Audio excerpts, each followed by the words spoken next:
Oi, meu nome é Elisângela. E o que você vai ouvir aqui não é uma história qualquer. É o tipo de coisa que ninguém imagina viver. Até acontecer. Eu fui traída. Pelo meu marido.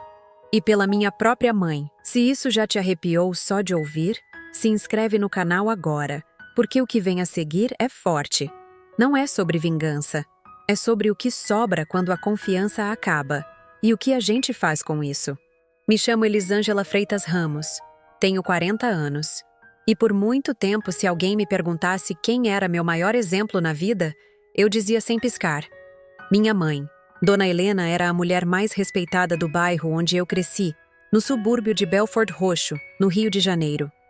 Costureira desde os 14 anos, criou 3 filhas sozinha, depois que meu pai morreu de um infarto fulminante quando eu ainda nem sabia ler. Ela segurou tudo com as mãos, com o peito e com o silêncio. A casa era humilde, mas ela mantinha limpa.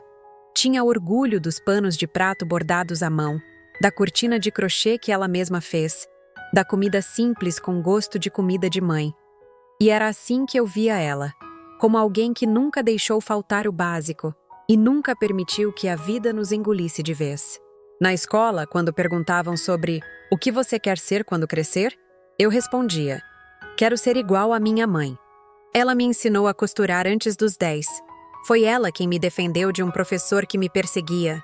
Ela que dizia que mulher tem que ter dinheiro guardado, porque o mundo não é feito pra gente sorrir à toa. Dona Helena era tudo o que eu queria ser. Forte, respeitada, centrada. E eu passei a vida tentando merecer aquele amor que ela distribuía mais com atitudes do que com palavras. Ela não era carinhosa de abraçar, mas se eu gripava, ela passava a noite acordada fazendo chá de alho. Se eu passava mal no ônibus, ela adivinhava no portão. Quando fiz 19 anos, passei para a faculdade de letras numa universidade pública. Ela não chorou, mas chegou da feira com uma cartela de caneta nova e disse: você vai longe, só não esquece de onde saiu. Nunca esqueci. Na faculdade conheci o Rafael. Ele cursava História, 2 anos mais velho. Não era bonito nem tinha grana, mas tinha papo, presença e um jeito tranquilo de observar o mundo. A gente começou a namorar devagar, meio na amizade, meio na parceria de trabalhos.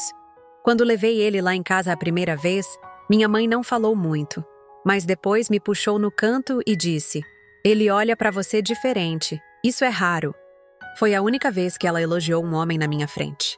Com o tempo, Rafael virou parte da família. Fazia concertos no encanamento, ajudava minha mãe a subir as compras da feira, elogiava o tempero dela. Ela começou a chamá-lo de meu genro de ouro. E eu, sinceramente, achava que estava vivendo a vida que qualquer mulher queria. Um companheiro estável, uma filha presente, uma mãe por perto e saudável. A gente se casou civilmente quando eu tinha 26. Ele já era concursado como professor de escola estadual. Fomos morar a 3 ruas da casa da minha mãe, num apartamento pequeno de 2 quartos. A proximidade era uma bênção.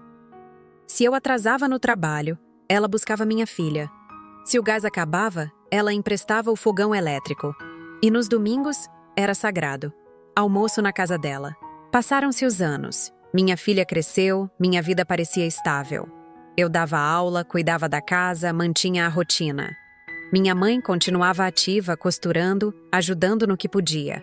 Ela parecia inabalável. E eu tinha orgulho. Mas o orgulho cega. E às vezes a gente não percebe quando o amor vira distração. Foi num sábado comum que a primeira dúvida apareceu. Eu tinha saído com a minha filha para resolver uma compra rápida e percebi que tinha esquecido o celular em casa.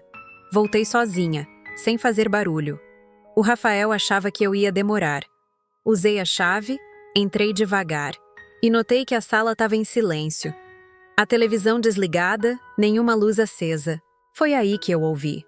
Vindo da cozinha. Risos, não palavras. Risos abafados, quentes, íntimos. Como 2 adolescentes rindo de uma piada suja. Parei no corredor. Fiquei em silêncio. Não entrei de repente. Esperei.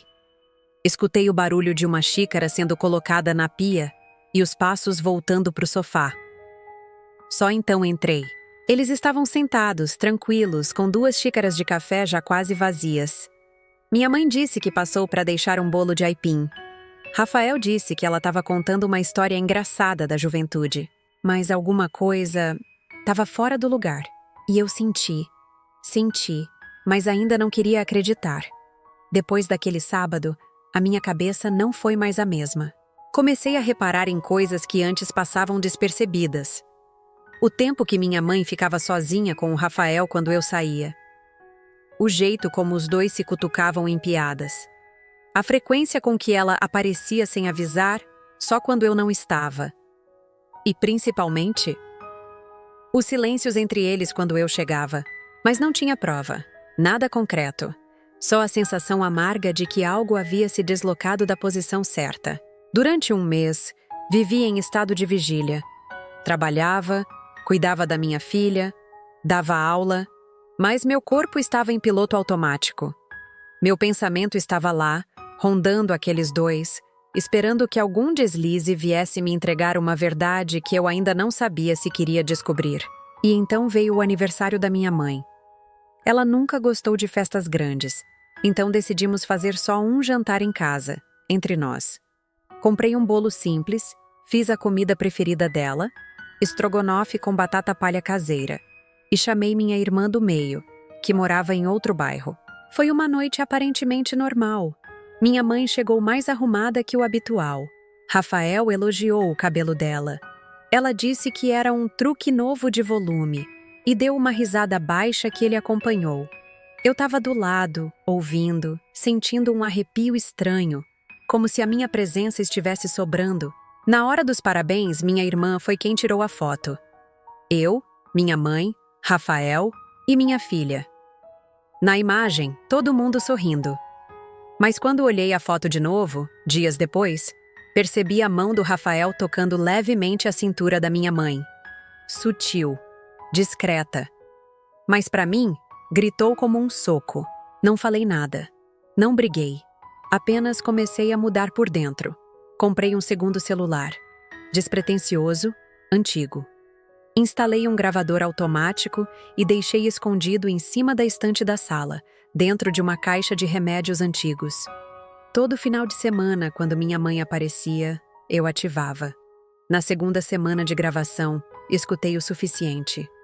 Eram conversas pausadas, cheias de vírgulas e meias palavras. Ela dizendo: "Você precisa fingir melhor. Ela percebe tudo." Ele dizendo: "Ela não quer ver.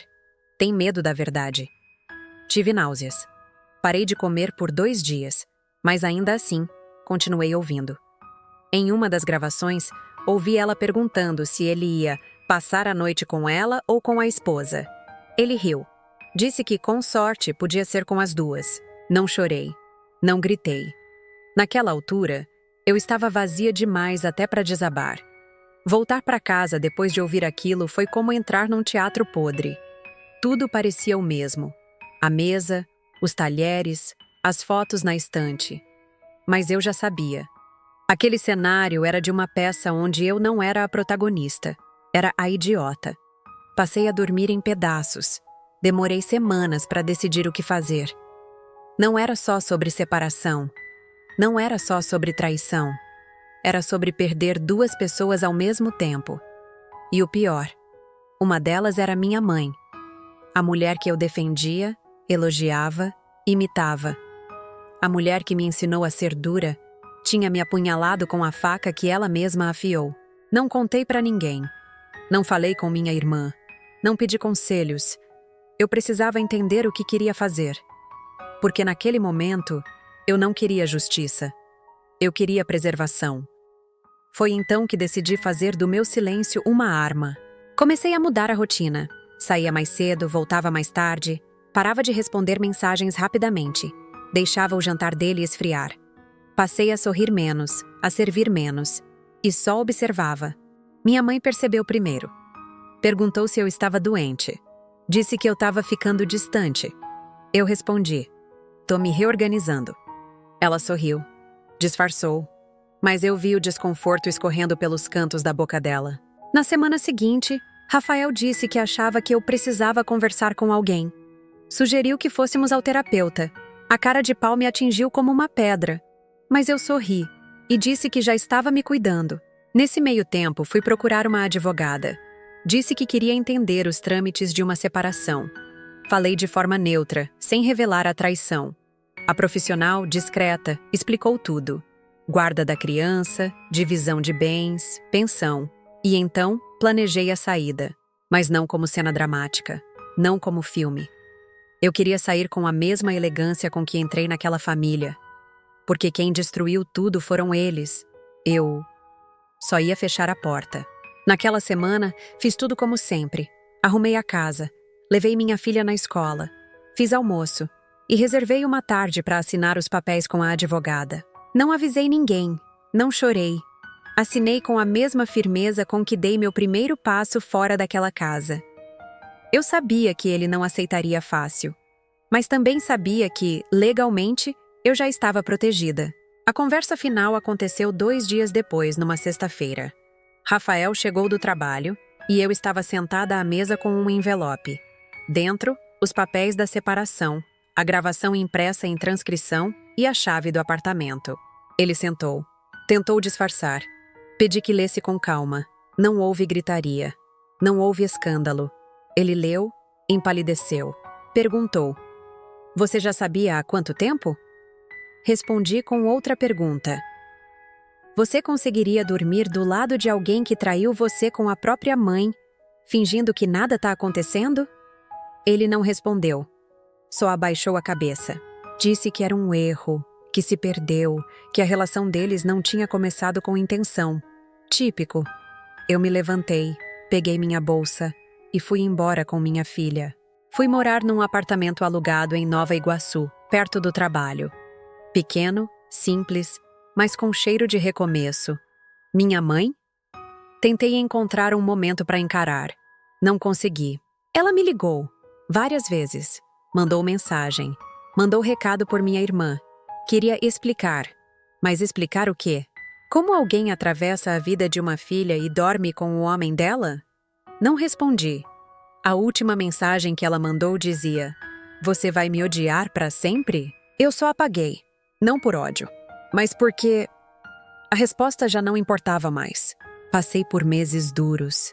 Minha filha me perguntou aos poucos por que o pai não morava mais com a gente. Eu disse que adultos erram, mas que a mãe dela nunca ia errar com ela. Foi tudo o que consegui dizer. Na escola, continuei trabalhando. Aceitei horas extras. Comecei a fazer mestrado à noite, online. A rotina me salvou. Me anestesiou até que a dor não doía mais. Só deixava cicatriz. 2 anos depois, publiquei meu primeiro livro. Nada sobre minha história. Era sobre educação pública e leitura em comunidades periféricas. Me tornei referência na área. Fui convidada para seminários. Hoje sou coordenadora pedagógica em uma rede municipal. Nunca falei publicamente da minha história, mas também nunca escondi quando perguntam. Minha filha hoje tem 15 anos. É mais alta do que eu, mais madura também. Ela me pergunta às vezes se tenho raiva do passado. Eu digo que não. Que raiva é um veneno que a gente toma esperando que o outro morra. E eu parei de me envenenar. Rafael se mudou para outro estado. Segue pagando a pensão em dia, sem contato direto. Minha mãe ainda mora em Belford Roxo. Nunca mais nos vimos. Mas outro dia cruzei com uma senhora no centro da cidade. Ela me olhou, sorriu e disse: "Você é filha da dona Helena, né? Aquela mulher era tão respeitada." Eu respirei fundo e respondi: "Sou. Fui. Já não sei mais." E segui andando. Porque tem coisa na vida que a gente não precisa entender. Só precisa superar com compostura. Sem plateia. Sem revanche. Hoje, quando deito à noite e olho para minha filha dormindo, eu tenho certeza de uma coisa. Ela nunca vai precisar dizer que a mãe dela foi a sua maior decepção. Ela vai dizer que foi sua maior base. E isso já é vitória suficiente. Se você chegou até aqui, obrigada por ouvir. Essa história não é só minha. É de tantas outras mulheres que foram feridas por quem jamais deveria machucar. Se de alguma forma isso te tocou, compartilha. Porque às vezes, Uma história contada é tudo que alguém precisa para entender que não está sozinha. E se ainda não se inscreveu no canal, se inscreve agora. Aqui, a verdade não é maquiada. Ela é contada como foi, dura, crua e real.